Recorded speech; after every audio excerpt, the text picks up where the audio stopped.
The playoff bubble is getting awfully crowded inside the SEC, and the question becomes, how many teams can the conference qualify for the college football playoff, and will any teams with a 10-2 record be left out? Welcome into SEC Football Unfiltered, our podcast from the USA Today Network. I'm Blake Toppmeyer alongside John Adams. The coaching carousel is still twirling, but with the college football playoff selection just a couple of weeks away, that now shifts into focus with several SEC teams in the playoff hunt. John, we will get into our projection of who's going to be in or out of the playoff today on the pod. But first, I'm wondering your general takeaways from the two big games last weekend: Oklahoma upsetting Alabama, and then Texas losing in the end by lopsided result. Close game for three quarters, and Georgia pulled away in the fourth quarter, but losing in Athens. What's sort of your takeaways from those two developments? Well, I learned something from the Texas A&M South Carolina game. When things are going really well, you want Shane Beamer as your front man. We were talking about this earlier today, but Shane Beamer, man, when they talk to him, and sideline interviews are usually just so inane, nobody thinks anything of them. But it was really revealing. Shane Beamer's commentary when his team took a 30-3. It's like, I don't know why anybody's surprised. We beat that team 24 points last year. This is business as usual for the Gamecocks. Get out of our way. Here we come now. We got a lot of talent on this team.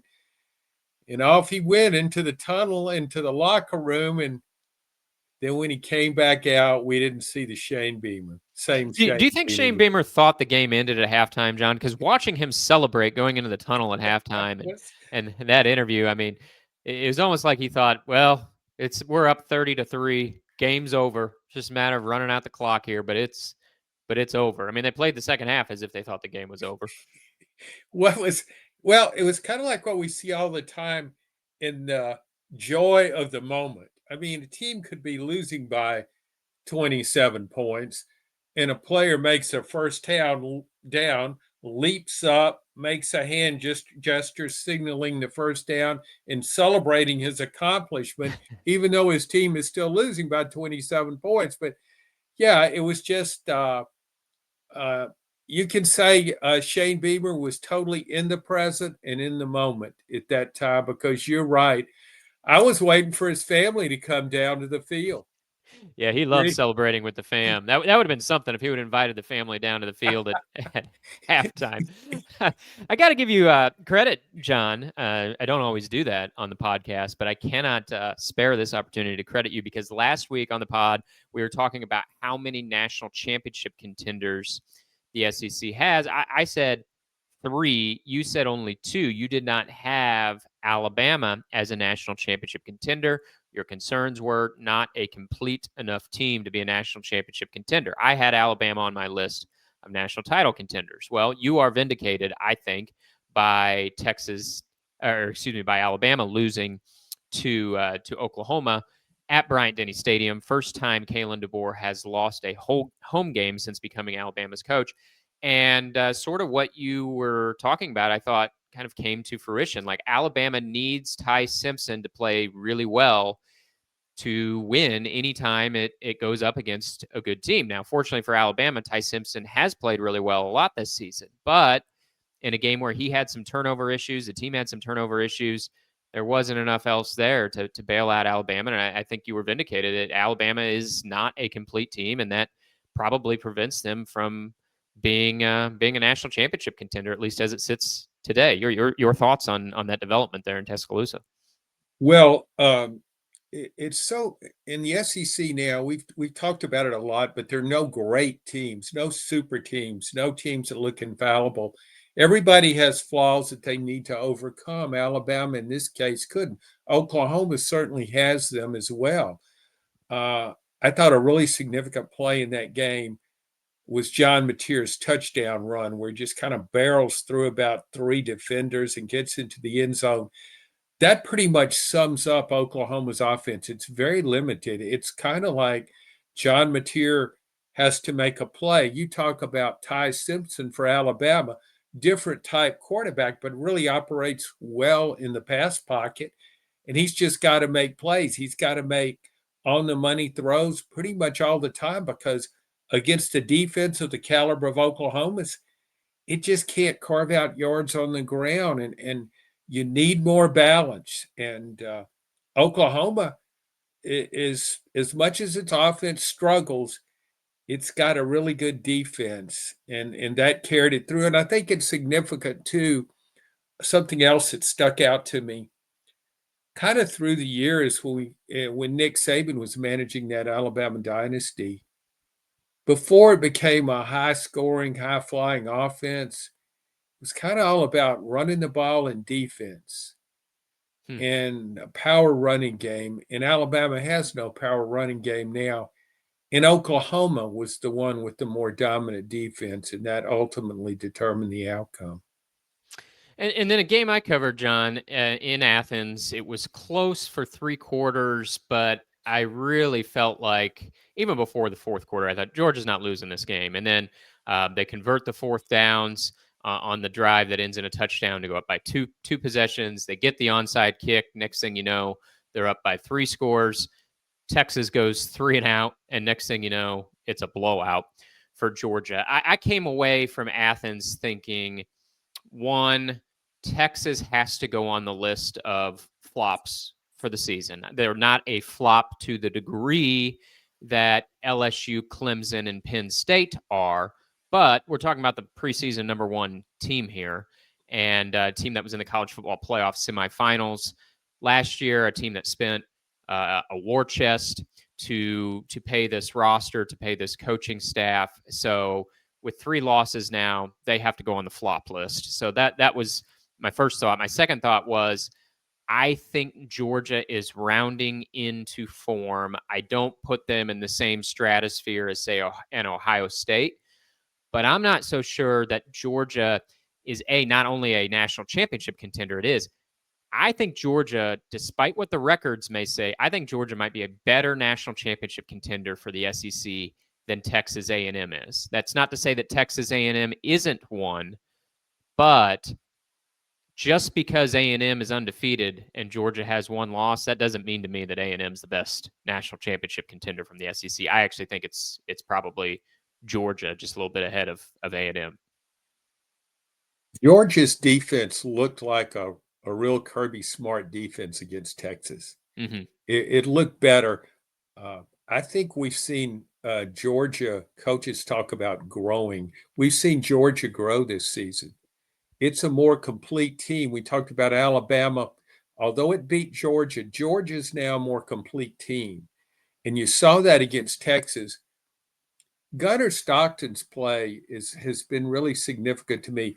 There's so many good, productive quarterbacks in this league. It's hard to it's easy to kind of forget about somebody. Mm-hmm. There's so many of them, so many good dual threat guys too. Gunnar Stockton, though, he has gotten better. And he hadn't played that much SEC football going into this game this season, and he's gotten better. He can stretch the field more. You see, talk about Georgia's defense has gotten better. Its offense is more varied now. It can do more things. And back to Texas, I was trying to think at any time in any game this season, did you look at Texas and say, now that's a championship contender? That's that's a glimpse of the team we expected to see in preseason. I don't know if I would say championship contender, but for 3 quarters against Vanderbilt, Texas looked a lot like the team I thought they were going to be. And then Vanderbilt rallied, and it was a white knuckle victory in the end. But for 3 quarters, I mean, Texas defensive front wreaked havoc. Diego Pavia, I can't even say he was running for his life, because really he was just getting pummeled into the turf over and over. There was nowhere to run. There was nowhere to hide. And Arch Manning played great that day. And so for 3 quarters of one game, I think Texas looked like the team it was billed at. For the entire rest of the season, it's looked underwhelming. And I know words like flop and fraud and bust. I mean, those are some of the favorite words from a columnist's dictionary. But do you think I'm overstating it, John, when I say that Texas is a flop? No, not at all. And I think just from the caliber of play, we go back to the first game when it's playing Ohio State, and a lot of people thought that was a preview of the national championship game. Mm-hmm. Ohio State, defending national title team, and in Columbus, you come away, it was a 14-7 game. Ohio State won. And if you look at that score, if you looked at the box score in that, the stats, you would think Texas kind of held its own in a lot of ways and was in that game and had a shot. But it was really misleading because it was almost as though Ohio State didn't really show you just what all it had in that game, and it still won.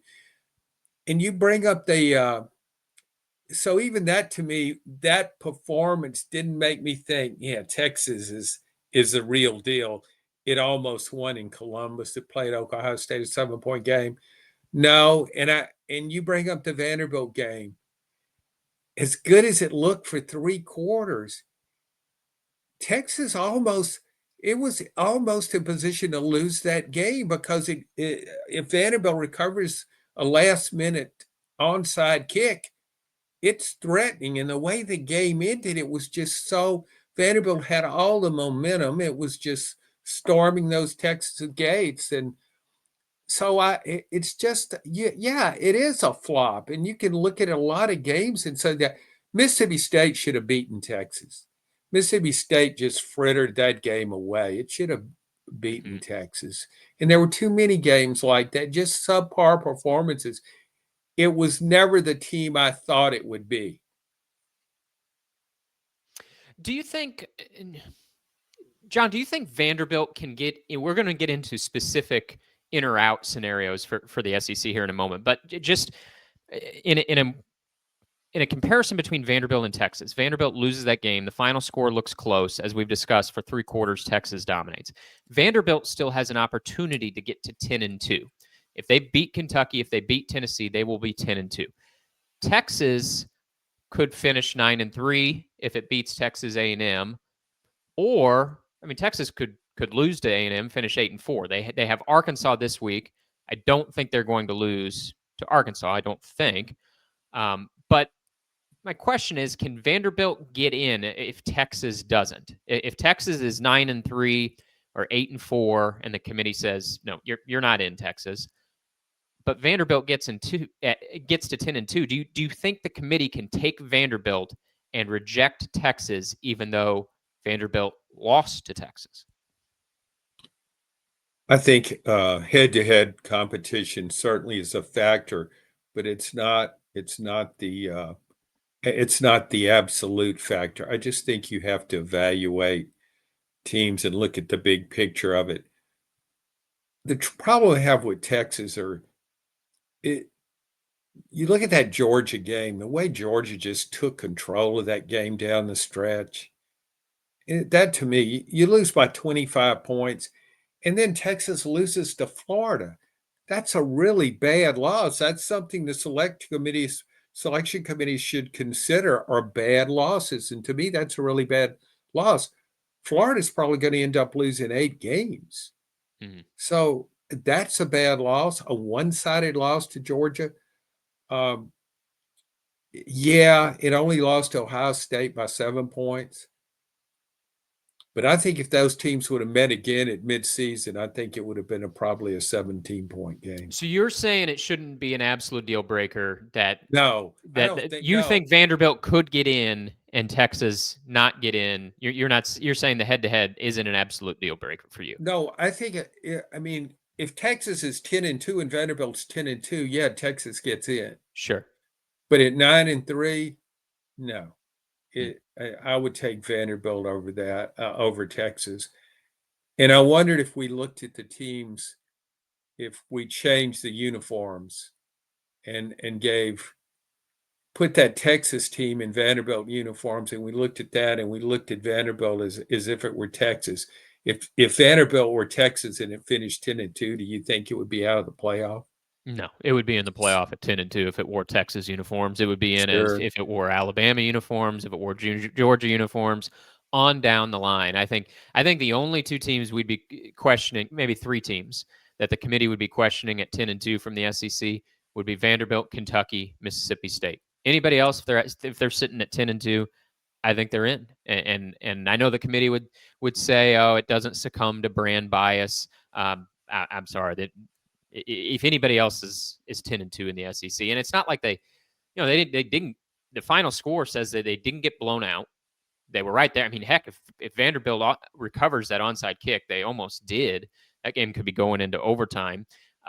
They lost to Alabama on the road, so they don't have a bad loss. They've played a pretty tough schedule. I'm not saying it's an ironclad resume. I just think if the uniform said something different and it was 10-2, they'd be in the playoff. But that's not the reality. The uniforms say Vanderbilt, and you still have to get to 10-2. They might lose to either Kentucky or Tennessee or both. So let's unravel this further, John, and play a round of in or out. By my count, there are still 7 playoff contenders from the SEC. I include Texas on that list because some say they would at least be in the conversation if they can get to 9-3. Now, we may not share that opinion, but that is sort of the prevailing thought: is that there is at least a sliver of hope for Texas if they can get to 9-3. So they are on my list of playoff contenders. The others are the obvious: Texas A&M, Georgia, Ole Miss, Alabama, Oklahoma, and Vanderbilt. All of those 6 teams could finish at 10-2 or better. So I'm asking you in or out for each of those 7 playoff contenders from the SEC. And as we do this, we're recording this on a Monday, so John and I have not seen the latest college football playoff rankings yet. Depending on when you're listening to this, maybe you have seen the rankings. We have not seen them as we do this. Don't know if we need to see them for us to weigh in on this topic. And also, John, I'm not asking you whether they'd be in or out if the playoffs started today. I'm asking you to project forward to Selection Sunday. Are these teams going to be in or out? So we'll move through this sort of rapid fire style, and then we can revisit any teams that we feel like we need to. So Texas A&M, are they going to be in or out? Yeah, they're in. It doesn't matter what happens in that last game against Texas. They're in. Okay. Georgia, in or out? It's in, and it could lose to Georgia Tech. That's a very real possibility. Tech plays Georgia tough, has at times, but yeah, even if it loses, it's in. Yeah. Ole Miss, in or out? Again, it's in. It could lose to Mississippi State. That's a rivalry game in Starkville. The cowbells will be ringing loudly and long. But even if it loses, it should be in at 10-2. Depending on how crowded the playoff bubble gets, I'm not convinced Ole Miss would be in at 10-2. Really? Yeah, I mean that's going to be a bad loss if they. I know it's a rivalry game, et cetera, but when you look at where Mississippi State's going to be sitting, I mean, I think that counts as a bad loss. They for a win for Mississippi State, they get to 6-6 in bowl eligibility. It depends on how crowded the bubble is. If the bubble is not that crowded, then maybe not. But if you have 6 SEC teams at 10-2 and you have 4 Big Ten teams at 10-2, which is possible, boy, I think that's a tough look for Ole Miss to lose the Egg Bowl and be sitting there at 10-2. But I think they're going to win the Egg Bowl. So, Well, yeah. to your point, what if they lose in Vanderbilt, a 10-2 Vanderbilt against a 10-2 Ole Miss? Exactly. Yeah. That may be something. And the last impression would be Ole Miss losing to Mississippi State in the Egg Bowl, whereas the last impression of Vanderbilt would be winning in Neyland Stadium a week before Selection Sunday. So that's why I think Ole Miss is in, because I think they're going to win the Egg Bowl, but I'm not so sure, depending on how crowded the bubble is, that they would be in at 10-2. Anyway, I'm betraying my pledge here to do this rapid fire mode. So you've got 3 in at this point. How about Oklahoma? They're at 8-2. They finished with home games against Missouri and LSU. Are the Sooners going to be in or out? I think OU's in. Will be quite an accomplishment with that schedule if it can finish 10-2. And I like it at 9-3 better than I would Texas, even though Texas beat it. If you had to make a case for Oklahoma, not against Texas, but against, say, a 10-2 Vanderbilt team, or I kind of like Oklahoma's schedule has been so tough, and it's got some really big wins. Alabama and Tennessee on the road. Yeah, I think there's an argument there. They don't have a quote unquote bad loss either. They lost to Ole Miss in a competitive game. They lost to Texas, but as you said, John Mateer was playing hurt in that game, fresh off an injury. So there would be some arguments there for 9-3 Oklahoma. The problem is going to be this is starting to look like a really crowded bubble. So I just don't know if there's going to be room for a 9-3 team. But they may well finish 10-2. They'll be favored in the next 2 games. So you have them in. Alabama now, John, at 8-2. They have the win at Georgia. That looks really good on the resume. They beat Tennessee, but they're at 8-2. They have the FCS game this week, should be fine there. And then they have the Iron Bowl. If they win the Iron Bowl, John, not only are they 10-2, they're going to the SEC championship. They would be in the SEC championship game because one of their losses, of course, is to Florida State, a non-conference loss. So win the Iron Bowl, they're going to Atlanta. But what is your projection for Alabama? In or out? I think it's in, but I never assume Alabama will beat Auburn. We've seen the opposite too many times when we thought Alabama was pretty much a sure thing. Just the rivalry aspect of that game. There's no bigger rivalry in college football. So I would say Alabama is in, but it'll have a hard time. It almost lost to Brian Harsin in Auburn. So you remember that. I remember that. Yeah, that leaves a mark. That tells you they could lose to Auburn no matter what's going on. Yeah, so true. So you have 5 SEC teams in your playoff. Now, hold on just a second. Did they? I'm getting distracted here, but did they almost lose? Did they almost lose to Brian Harsin? John, was that 2021? I guess that. Yeah, you're right. There was. Yeah, it was the 2021 year. Yeah, they almost it was lost inexplicable. Yeah, yeah, that was. I'm still stunned that they ever almost lost to Brian Harsin. At first, I'm like, yeah, that's right. I covered that game, but then I thought about it. I'm like, wait, Brian Harsin was coaching that game, and they almost won. But you're right, he was, and they, of course, Auburn didn't win, and that was beginning of the end for Brian. Actually, the beginning of the end was the day after he was hired, but that was the continuation of the end for Brian Harsin. Yeah, I thought, you probably had a hard time believing. That's one of those things you kind of block from your memory that you come away like you saw it, but then you said, no, that couldn't have happened. Yeah, I was about ready to move on to my next team. I'm like, wait a second. Yeah. Brian Harsin almost beat Alabama, but it's true. I was there. I covered it. But you know how it is, John. We cover all these games. They sort of blur together in your mind over the years. Yeah, I think that was didn't Bryce Young make a great play down the stretch of that game? Right, yeah, the miracle toss at the end. Okay, so you have 5 SEC teams in. I'm curious to see if you're going to find a way to get a 6th team in. Vanderbilt, in or out? It's out. Okay, is it out because you are projecting a loss to Tennessee, or is it out because you think Vanderbilt will go 10-2, but the committee will say, "Sorry, Vanderbilt, no room in the inn"? Yeah, I think it will say, "Hey, you're Vanderbilt." That's the tiebreaker. So you think Vanderbilt could go 10-2, but they're getting rejected anyway. Yeah. If Oklahoma wins out, and I think it will, if all these teams win out, I think Vanderbilt is the one that gets left out, and that's unfortunate because Vanderbilt's had maybe just about the greatest year in its history, and has played a pretty tough schedule, and maybe not Oklahoma tough, but Vanderbilt didn't get a real easy draw from the conference office this year. They had to play Alabama on the road. They're getting Tennessee on the road. I know we think LSU's a laughing stock, but part of the reason we think that is because Yeah, Vanderbilt beat them, right? At the time that game sure. happened, that's not necessarily the way we looked at that matchup. So I mean, Vanderbilt's had a reasonably tough schedule, but I agree with you. I think if all these teams win, there's not going to be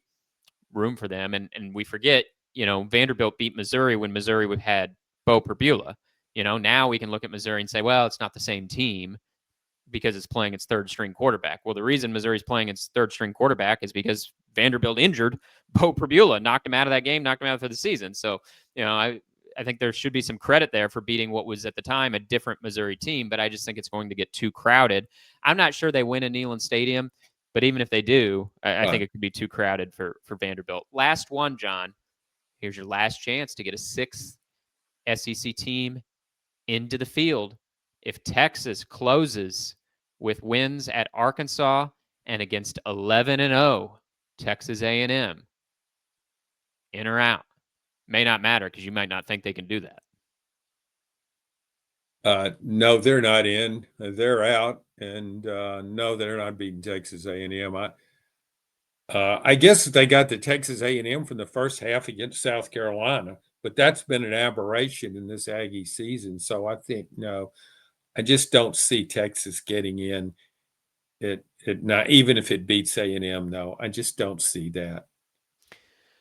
Should Steve Sarkisian be getting more scrutiny than he is? John, I mean, nobody's suggesting Sark's on the hot seat. We always try to be clear here on the podcast. What's the difference between, heat and scrutiny and criticism versus, hey, this guy's on the hot seat, he could be fired? We're not saying Steve Sarkisian is getting fired. He took Texas to the college football playoff semifinals the last 2 seasons, has done mostly a good job there. But it feels like he's really escaped really all scrutiny this season. I mean, Arch Manning was getting a lot of scrutiny and criticism early in the season, and now, I mean, Texas is, in general, the Texas brand is kind of absorbing some punches, but really, Sark hasn't caught a lot of criticism for this season, even though I've declared it a flop. Do you think more criticism should be going to the head coach?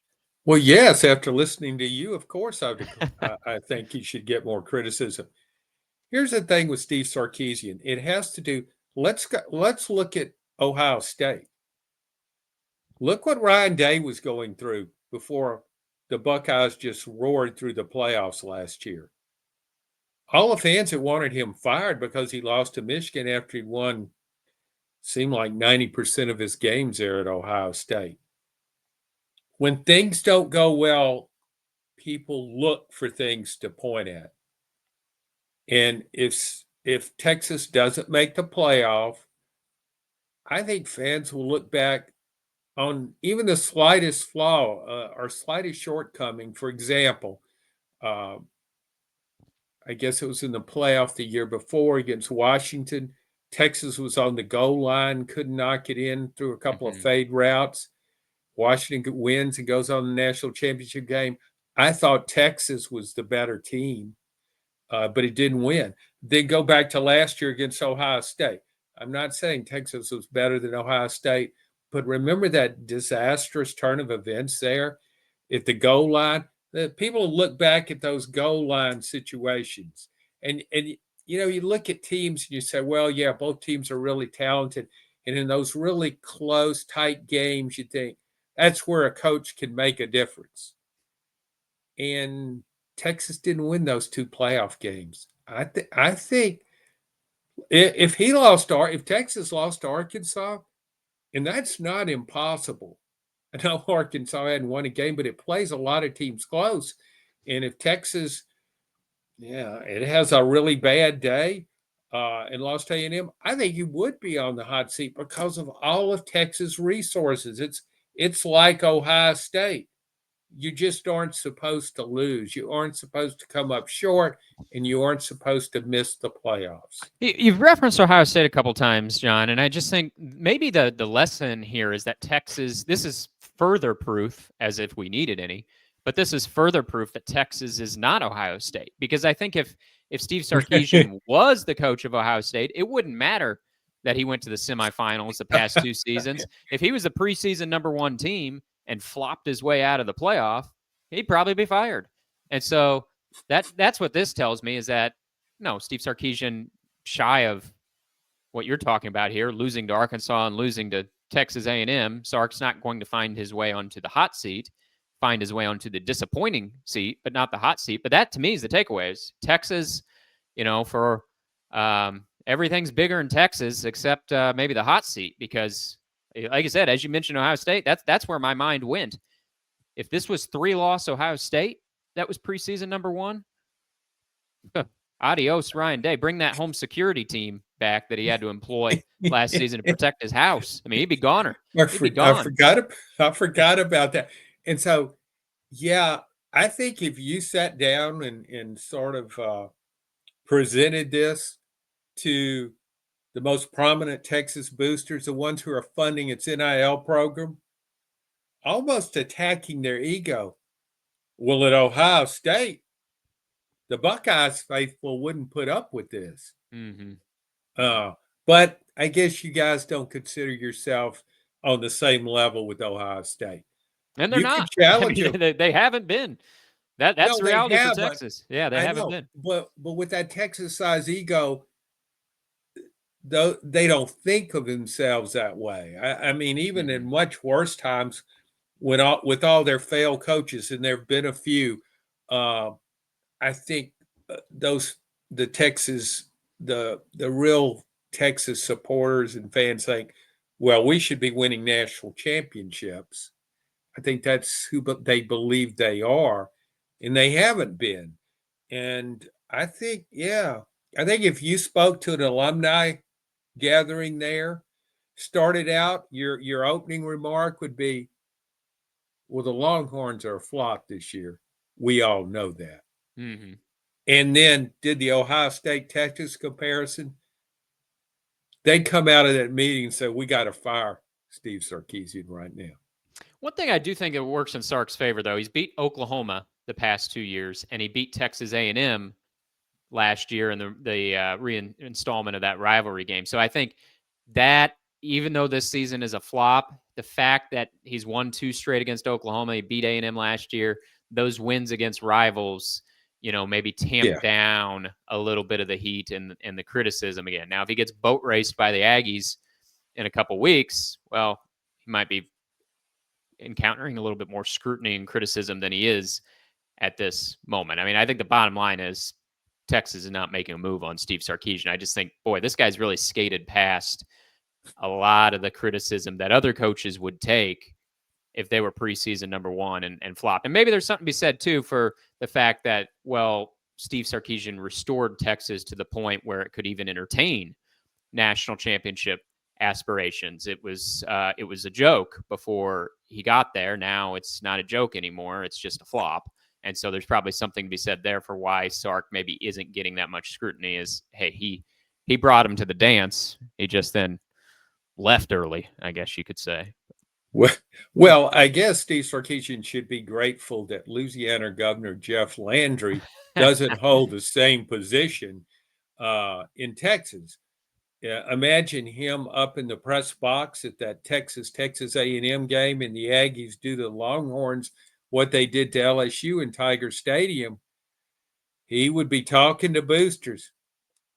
How much can you give me? Mm-hmm. John, I want to spend a few minutes on Lane Kiffin, because why not? Before we get to our picks, but that's becoming maybe one of the biggest stories of the college football season. Even as we have all this college football playoff drama, so many teams scrambling to get on the right side of the bubble.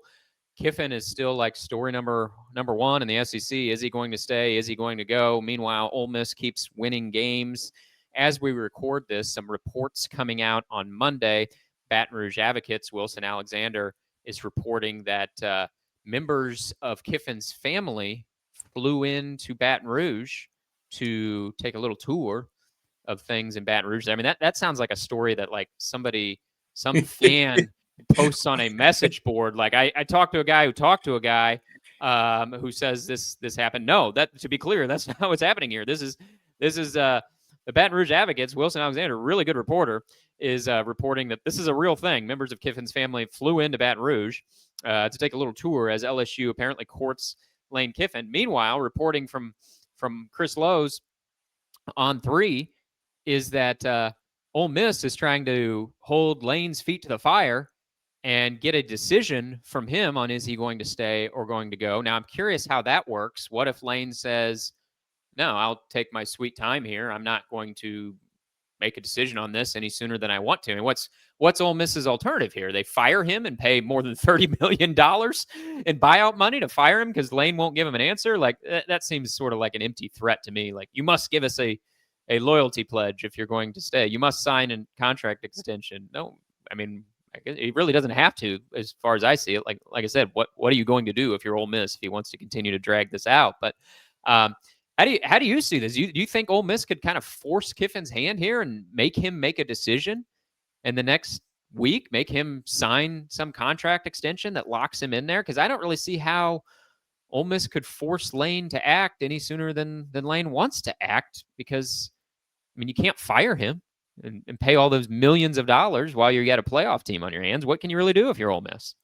Yeah, Lane Kiffin owns college football right now.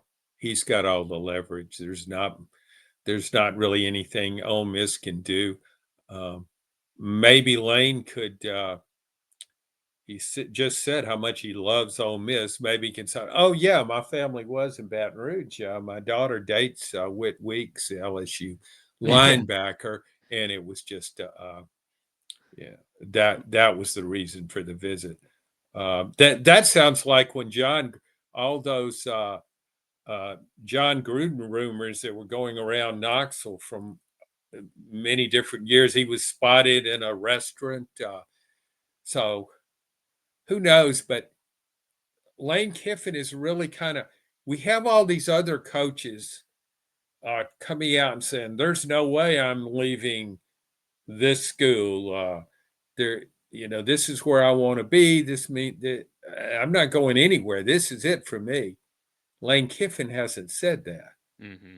Mm-hmm. And Ole Miss is trying to get him to say that, or more importantly, trying to get him to put his name on a contract extension that would keep him there. But again, I just think, I mean, you can kind of pound your fist on the table and play hardball if you want, but to me, it's sort of an empty threat. I mean, what's the alternative? If Lane Kiffin wants to drag this out, I really don't see how Ole Miss can hold his feet to the fire other than saying, some strong words, but there's really no actions that you can realistically take, I don't think, to hold his feet to the fire. No, I think Ole Miss has to look at this as this is our chance to win a national championship. Yeah.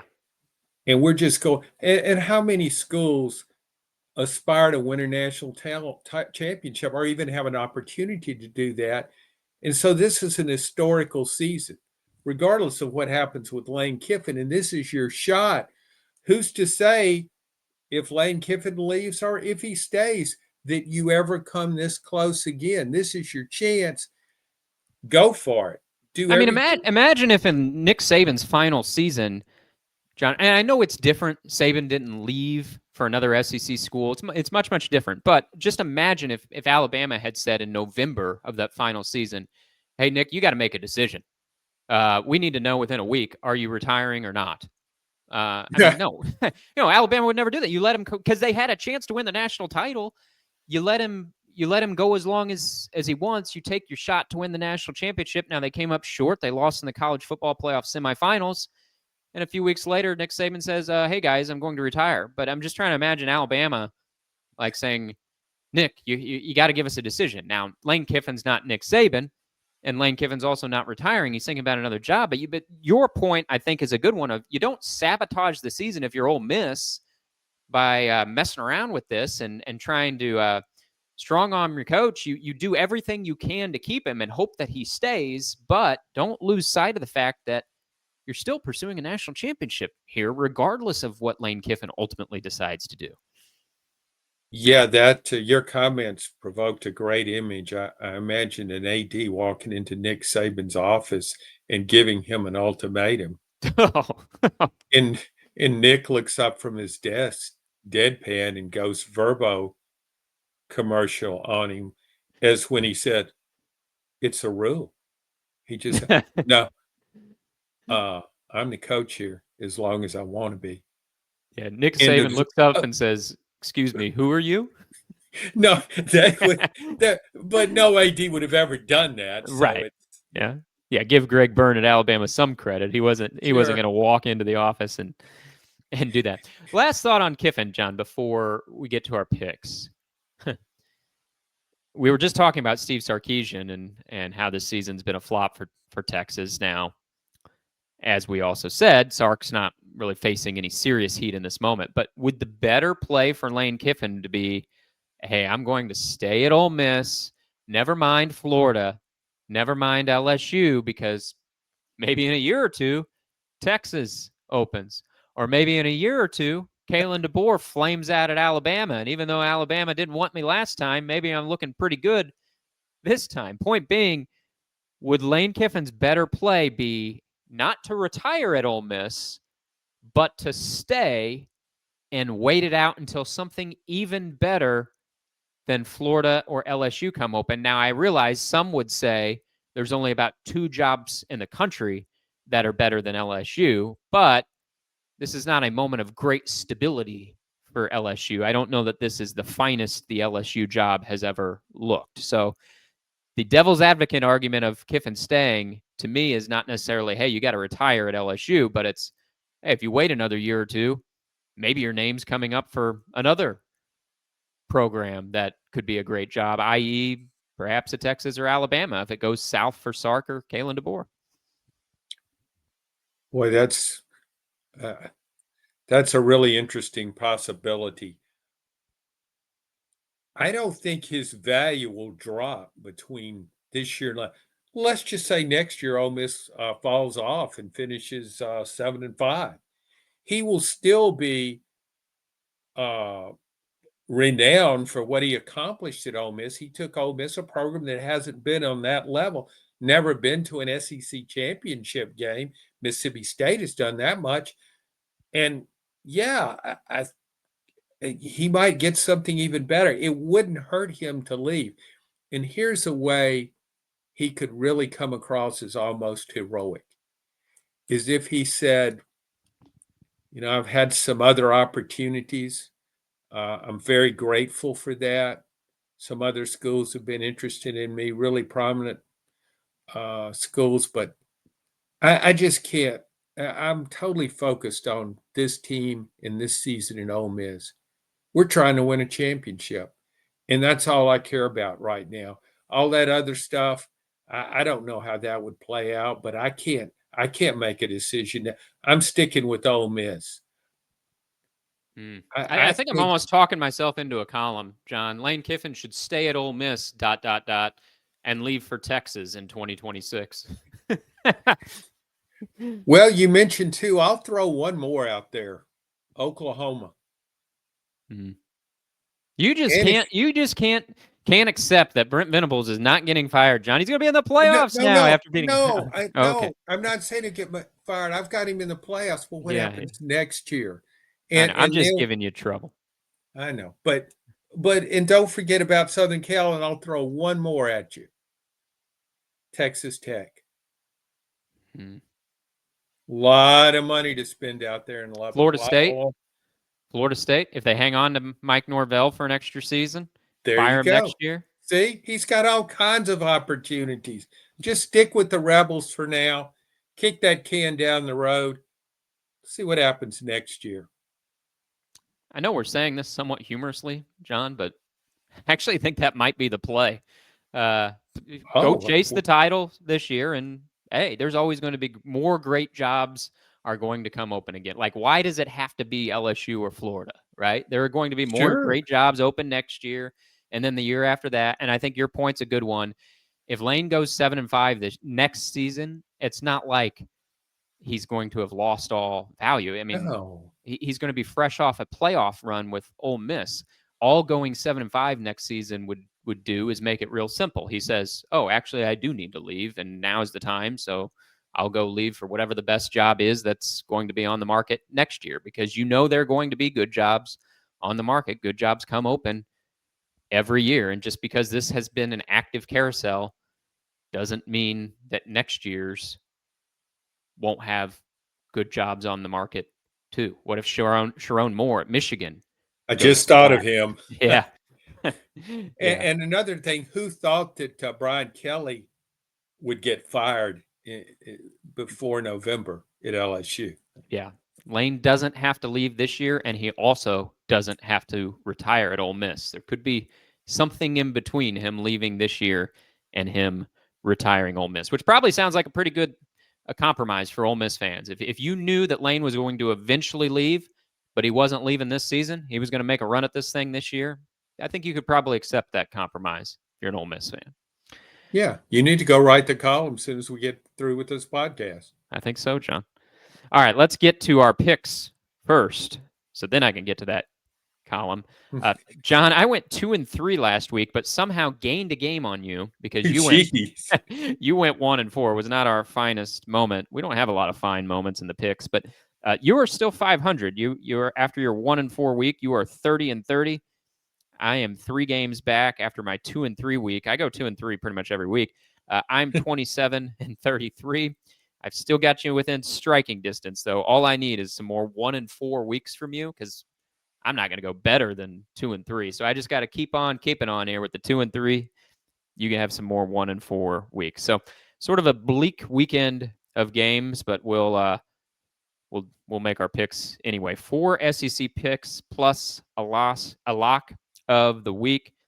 John, as our leader in the clubhouse, you will be batting leadoff this week. Let's start with your 4 SEC picks. Well, remember that I predicted last week that I would probably choke down the stretch. And you did? Yeah, so I'm hey, right on schedule. I know who I am. I don't have any illusions. Okay, start off Kentucky and Vanderbilt. I'll take Kentucky. Plus 10.5. Is that what you have? It's 9.5. But the line moved, John. Okay, I guess that scare. Does that scare you off? No, I'll still take Kentucky in that game. Yeah, I think it'll be a close game. I really do. Then I think I'll go with Tennessee minus 3.5. Is that line moved? No, that's at 3.5. You were taking. Oh my goodness. Tennessee in the swamp. Yeah. They finally solve the Gators in the swamp. It's come to this for Florida. They're so bad. Tennessee can beat them at home. Finally. Tennessee has 6 defensive touchdowns this year. With DJ Lagway throwing it around, number 7's coming up. All right. You heard it here first. The House of Horrors for the Vols will be no more. House of Victory. Arkansas plus. I got 10.5. What's your line? 10.5 against Texas in Austin. I'll take Arkansas against your flop of the year, the Texas Longhorns, and top 5. Steve Sarkisian hot seat bound. But that's how it works on stuff like this, Blake. You know things. By the time this gets out on the internet, you'll be calling for Steve Sarkisian's head. USA Today columnist calls for. I always like that. I'm referred to as USA Today person. Like nobody bothers to put my name in the headline. I guess my name value doesn't really matter. It's just like they want that USA Today in the headline. Sometimes they don't even bother to put columnists. So it's just like USA Today calls for so and so's jobs. Like the paper, the entire paper has called for their job. It's like, nah, it's just me, guys. It's like the board. It's not the editorial board. The board of directors met and decided Steve Sarkisian needs to be fired. The shareholders. You see that sometimes, though. USA Today says X. Like, guys. Yeah, I know. I've gotten that. Even I've gotten that. Okay. So the other one is Western Kentucky. I've got Western Kentucky getting 22.5 against LSU. Yeah. I'll take those points. You don't even think LSU can score 22, can you? No. Well, they haven't in an SEC game and scored much more than that. They haven't scored in the 30s. LSU is averaging 101 yards rushing per game. How can you have all that NIL money and all that all that star power and skill players in that state, and you're averaging 101 yards rushing? Let's go back and fire Brian Kelly again. According to that advocate report, LSU flew members of Kiffin's family to Baton Rouge. Maybe they should have just given them a plane. Like, don't just give them a free flight. Go all in on this thing. You're averaging only 100 yards rushing per game. You really need Lane. Just give him a plane. No, they'll say, okay, well, you've made a reservation for him. No. We've given you a plane. Yeah. If you have, preferred pilots list, we'll take one off your list. Otherwise, we'll provide a pilot. There we go. We found the new way to hire coaches. Just give them a jet. You say, you're giving me flights on it? 10 free flights? No, we're giving you the jet. Throw in the pilot, too. All right, who's your lock of the week, John? I was embarrassed by my lock of the week last week. I was embarrassed for you. I keep forgetting when you lost that game, John. I had to remind myself: did you pick Kent State or did you pick Akron? I've blended them together as one team in my mind, because for a while you were always picking the Kent State games, then you started messing around with Akron, and then they played each other last weekend, and I'm like, oh, good God, which one did John pick? Because they're like one program in my mind. I know. Last year was all about Kent State, and so was the year before. Kent State, I've actually bet. I don't bet. It's foolish. It was I picked it to win, but I didn't this time. I picked Akron to beat Kent State, and that was a mistake. But I've become kind of a fan of Akron now. I really have. I just like watching their team play. Joe Moorhead just moving those chess pieces around when the Zips have the ball. So I'm going with Akron, getting 3.5 points against Bowling Green. So you are doubling down with Akron, even though they hurt you last week. You can't. You can't turn on them. I thought for sure they'd be dead to you. But no, because I watched that game. I'm sure you didn't watch it. No, you're the only person who lives south of the Mason-Dixon line who watches hours and hours and hours of MAC football every week, John. You don't just wander your way on there. You are locked in on Tuesdays and Wednesdays to that MACtion. It's you and the degenerate gamblers are the only people south of Mason-Dixon that are watching that. I'm already trying to pick which MAC game I'm going to watch Thanksgiving week. I've got my schedule laid out. You must be loving this week. There's 3 MAC games on Tuesday, 2 MAC games on Wednesday. By the time Saturday rolls around, you're gonna be like, I can't handle any more football. I've watched it. My lock of the week, it was between Akron and Bowling Green, and this was it was such a tough call. I agonized over this. This is how meaningless my life has become, that I will actually sit there and devote 15 minutes to try and figure out which would be a better pick, Akron and Bowling Green or UMass versus Ohio University.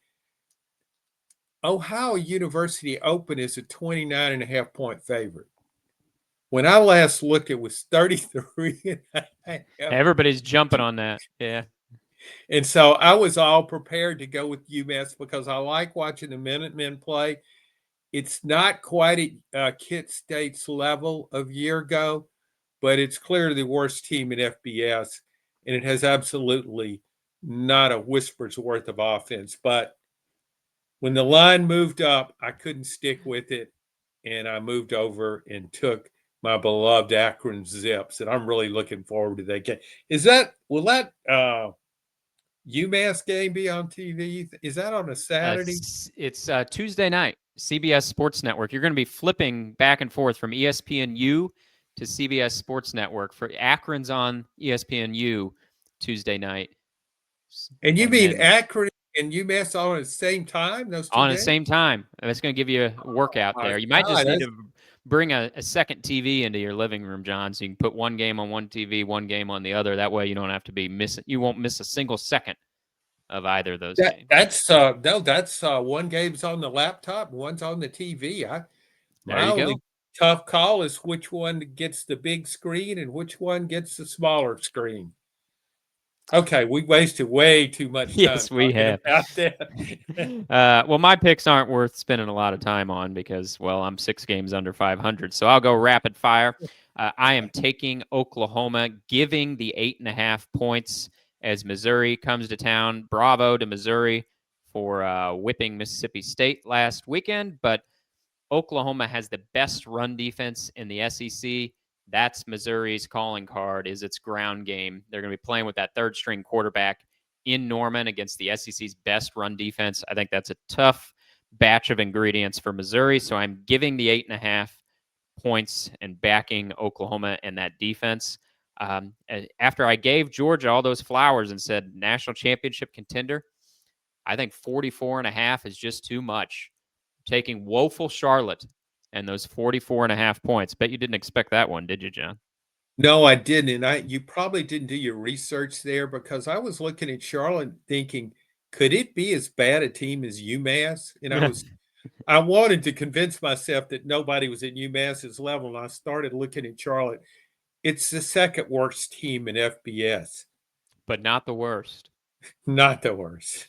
All right. Well, I'm hoping they live up to that reputation of being not the worst FBS team and make good with those 44.5 points. I'm going against you on Arkansas, Texas. Texas has been a better team at home. They're terrible on the road. Better team at home. And I know Arkansas finds itself in like 3-point games every week, but finally, they're going to give up the ghost and get blown out here by Texas. So we'll go in opposite directions there. Plus, I need to make up a little bit of ground. So I'm giving the 10.5, taking Hook'em at home.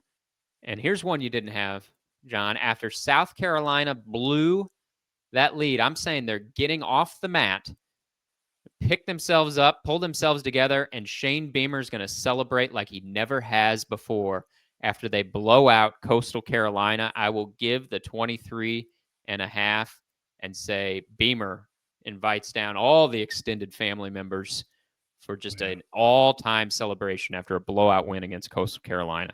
Hey, what do you think of that? He'll be pumping that fist after that game. Man, oh, yeah. Covers that. Oh, yeah. I got my lock of the week right last week, John, surprisingly so. I'm going for another one here this week, taking Miami to blow out Virginia Tech, and I'm giving the 17.5 points. I think Miami is going to finish strong, give the committee something to think about. I think Miami gets to 10-2. I don't know if that's enough to get them in the playoff. Probably won't be, but I will give the 17.5 points and take Miami to rout Virginia Tech in a noon Eastern time kickoff. And as we are out the door here, John, one more thing. We love to play Love It, Like It, or No Thanks as we've been recording this. According to multiple reports, Virginia Tech is hiring James Franklin, a man we've brought up for many, many, many jobs that is developing in real time on Monday evening as we record this. Love it, like it, or no thanks from the school's perspective, from Virginia Tech's perspective, to land James Franklin. Absolutely love it. And that tells me Virginia Tech's getting serious about football and getting back to where it was when the real Beamer was playing Beamer ball. A lot more serious than we are on the podcast. Hope you enjoyed some laughs. Thanks for listening to this edition to SEC Football Unfiltered.